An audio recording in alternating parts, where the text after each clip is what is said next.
नमस्कार विद्यार्थियों। पिछले वीडियो के अंदर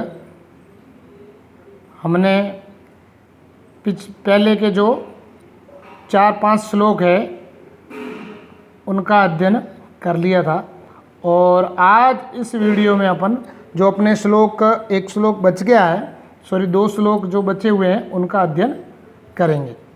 अब पिछले वाले में हमने जो सबसे पहला श्लोक है उसके अंदर हमने पढ़ा कि विद्यार्थी को है सुख त्याग देना चाहिए और जो सुख चाहने वाला होता है उसे विद्या त्याग देनी चाहिए। यानी जो सुख चाहता है उसे विद्या नहीं मिलती और जो विद्या चाहता है उसे कभी सुख नहीं मिलता।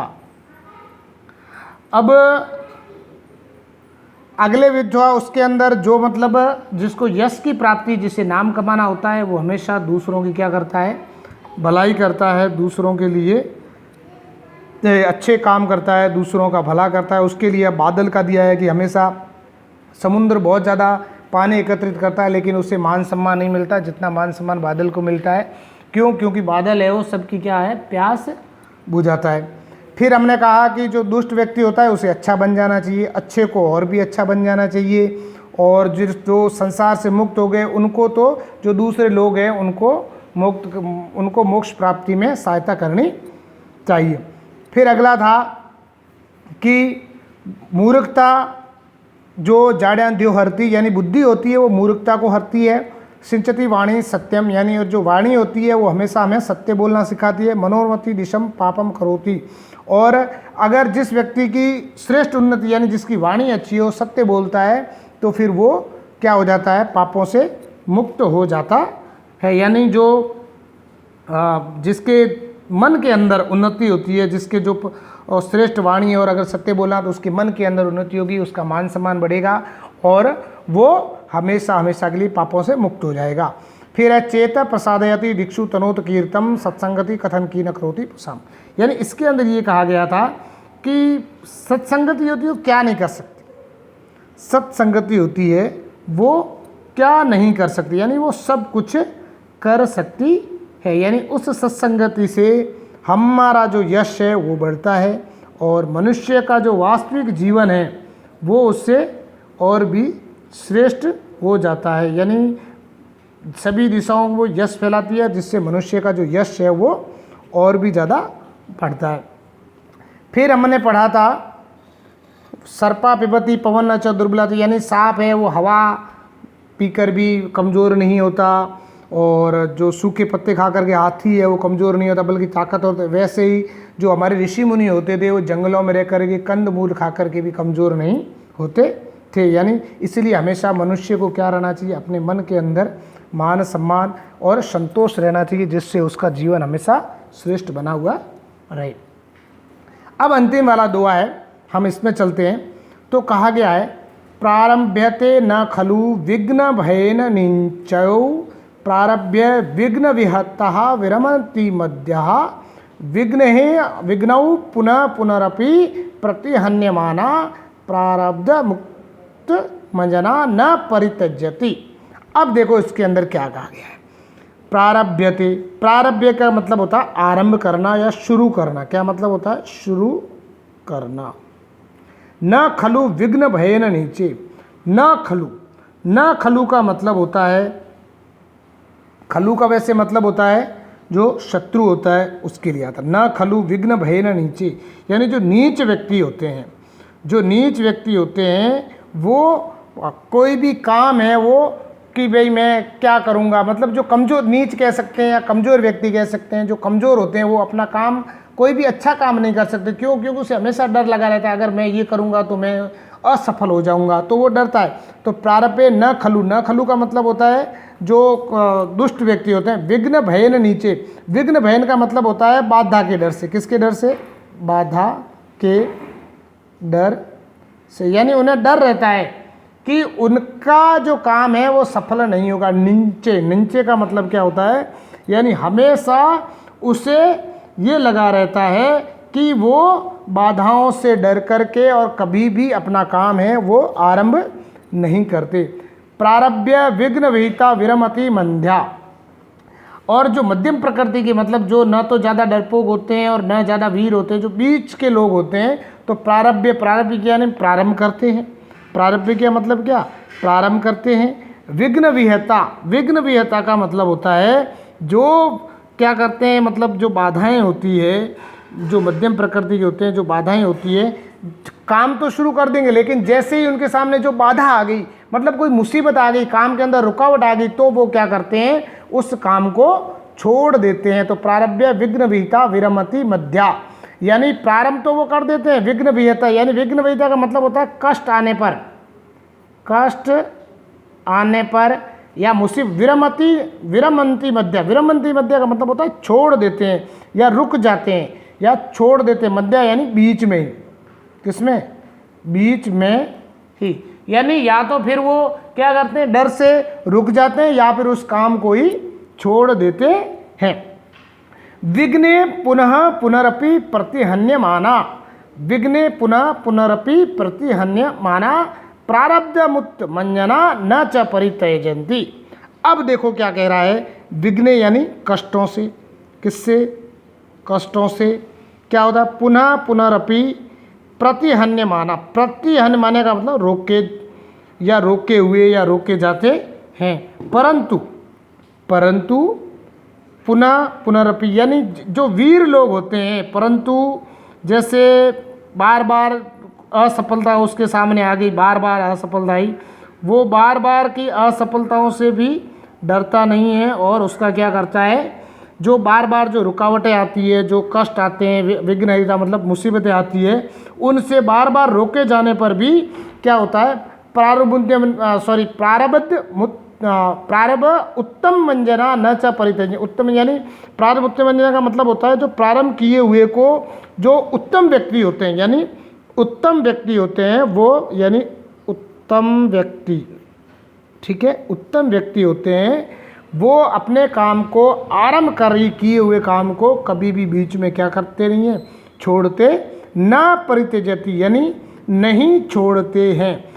वो अपने काम को आरंभ करने के बाद बीच में नहीं छोड़ते हैं। यानी जो कमज़ोर व्यक्ति होते हैं वो किसी मुसीबत भरे काम को आरंभ करने से पहले ही डर जाते हैं, उसे छोड़ देते हैं।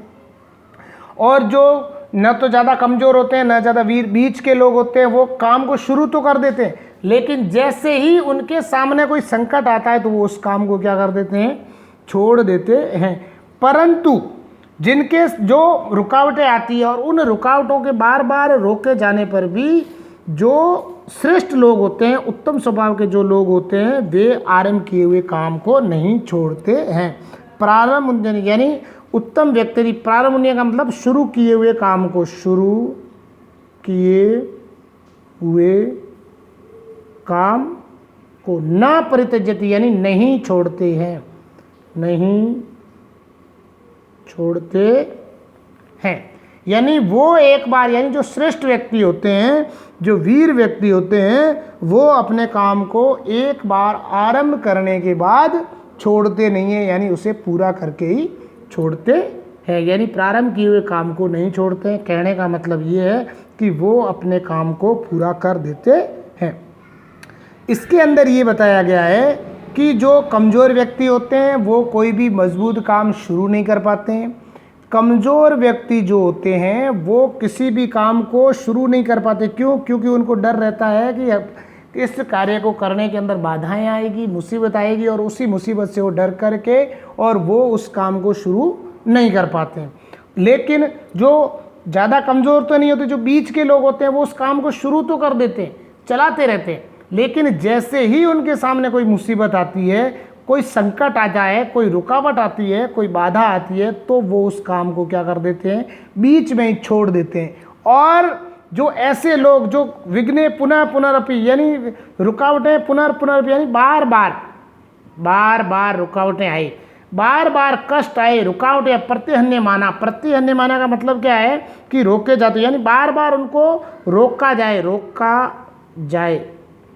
तो बार बार उनको क्या किया जाए, रोका जाए, बार बार उनके सामने कष्ट आए, बार बार उनके सामने मुसीबत आए, लेकिन फिर भी अगर वो शुरू किए हुए काम को नहीं छोड़ते हैं, इसका मतलब वो श्रेष्ठ लोग हैं और वो उससे डट करके और लड़ना जानते हैं और लगातार उनसे भिड़ करके और अवश्य ही काम में सफल होते हैं। तो इस दोहे का कहने का जो भावार्थ है वो ये है कि जो कमज़ोर व्यक्ति होते हैं वो कोई भी काम कर नहीं पाते, और जो थोड़े बहुत मीडियम या मध्यम व्यक्ति होते हैं वो काम तो शुरू कर देते हैं लेकिन उसके अंदर पूरी तरह सफलता नहीं पाते।